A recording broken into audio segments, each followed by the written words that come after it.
Dans quelques jours, Aston Villa, Paris Saint-Germain, PSG, Aston Villa, juste avant le match du titre contre Angers. Normalement, c'est du chocolat. Alors non, on va parler de la méthode Luis Campos, Luis Enrique. Luis Campos qui pourrait quitter le Paris Saint-Germain dans un mois ou deux. Luis Enrique qui a prolongé. Alors apparemment, comment ça marche la méthode Luis Campos, Luis Enrique, Nono, à quelques jours de ce quart de finale de Ligue des Champions? On a l'impression qu'on joue contre le Real ou le Barça Prime alors qu'on joue contre Aston Villa.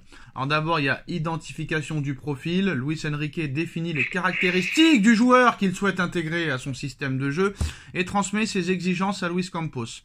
Recherche et sélection. Luis Campos mène des recherches approfondies, observe plusieurs joueurs et établit une liste. Chacun donne ensuite son ordre de préférence et après discussion, il s'accorde sur un choix.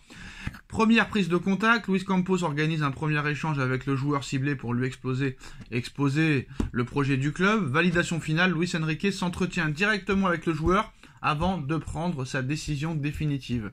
Une méthode millimétrée pour bâtir un effectif en parfaite adéquation avec la vision de Luis Enrique. Après, Nono, on va pas se mentir, c'est quand même la méthode appliquée dans la majorité des très grands clubs, non? Ah bah oui, c'est la méthode qu'il y a dans tous les grands clubs. Donc qu'est-ce qu'il y a de si exceptionnel? Ben moi, ce qui m'inquiète, c'est qu'ils avaient l'air de très bien s'entendre, et c'est encore une fois, à mon avis, une histoire de pognon. Je pense que Campos est très gourmand, et que Nasser hésite, et c'est dommage. Il y avait une belle osmose entre les deux. Encore une fois, Nono répond à côté. Alors comme par hasard, Nono, à chaque fois que le Paris Saint-Germain affronte une équipe en Ligue des Champions en match aller-retour, l'équipe est à son prime. Hein. On va pas parler de Liverpool, on va pas parler à l'époque du Real, du Barça, du Bayern, etc.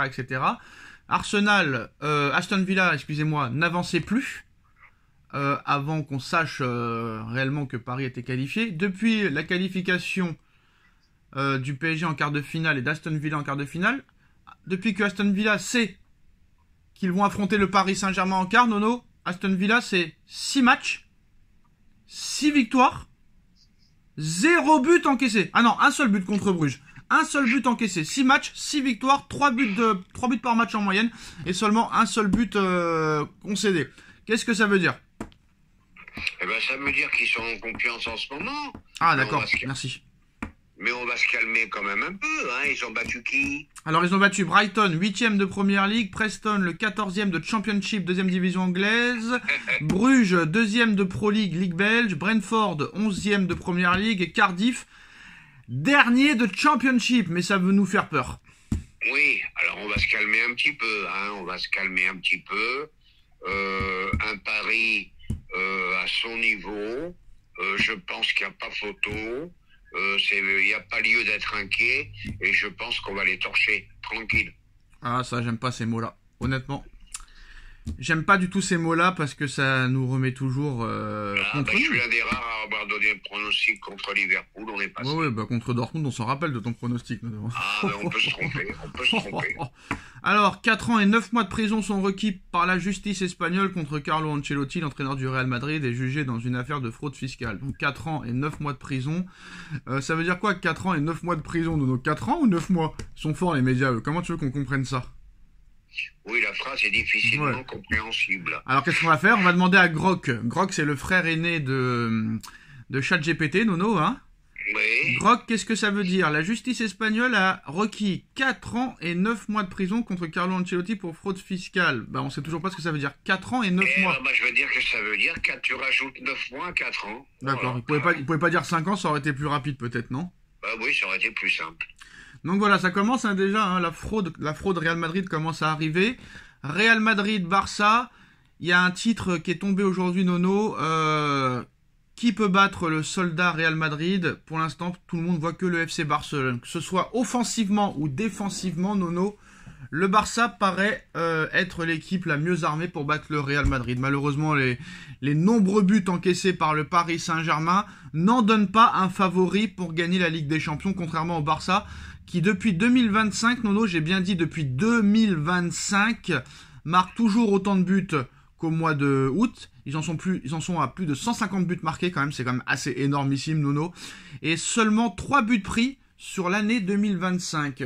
Est-ce qu'il n'y a que le Barça qui peut battre le Real Madrid, que ce soit en Liga, en Ligue des Champions ou encore en finale de Coupe d'Espagne?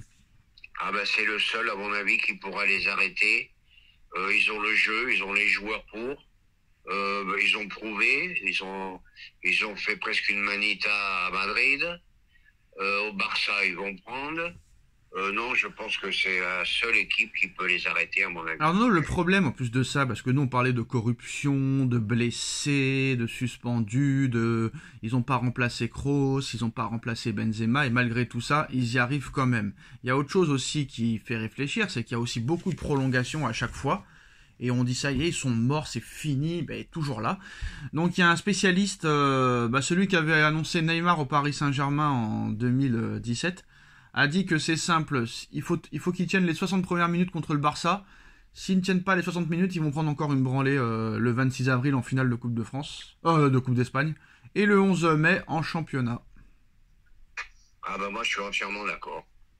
Vraiment, moi, un jeu qui me fait rêver. Yamal, l'un des rares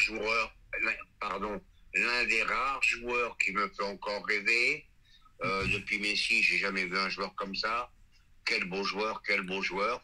Donc, ils ont tout pour eux. Ils ont un bon milieu de terrain. Tout va bien. Ils ont un très grand joueur. Il n'y a que pour les arrêter. Alors Nono, juste une dernière information, parce que là c'est quelqu'un qu'on apprécie toi et moi, hein. Ça n'a rien à voir avec le football, mais c'est pas grave les gars, vous y ferez. Y a une info qui vient de tomber de la part de RTL, Nono, hein. Un grand ami à nous est accusé d'avoir eu des relations sexuelles avec 5 femmes roumaines, tout en sachant qu'elles étaient victimes de trafic sexuel. Donc lors d'un séjour à Cannes en 2015, la célébrité aurait reçu 5 femmes roumaines comme cadeau, tout en sachant que ces personnes étaient exploitées.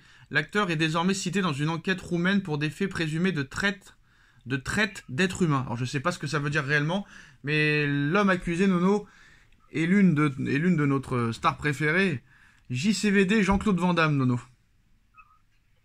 Oui, mais à la limite, je suis à moitié étonné. Mais ça veut dire quoi? J'ai pas compris. Et accusé d'avoir eu des relations sexuelles, bah il a le droit, non? Bon, ben, peut-être des relations sexuelles. Ah, il savait qu'elles étaient victimes de trafic sexuel et il a rien dit. Il a rien dit. Oui, mais ça m'étonne pas, il est à moitié fêlé, hein. On le voyait dans les interviews, hein, lui aussi. Lui aussi, il a Nono, changé de monde. Nono, tu sais, il n'y a pas besoin d'être fêlé, hein. Il paraît que Vlahovic aussi a fait monter 5 femmes, l'attaquant de la Juve a fait monter 5 femmes dans sa chambre aussi. C'est comme... mais je sais pas ce qu'ils ont. Bah, c'est le pouvoir, Nono, il y a le pouvoir il y a le pouvoir. Voilà, Ancelotti qui paye pas les impôts, l'autre qui bachine. Les milliardaires ne payent jamais d'impôts, Nono, n'hésite pas. Ouais, plus ils sont riches, et plus faut que ça délire. Bon, bah, Ah, JCVD, pas toi, pas avec tout ce que tu as fait, Nono. Ouais.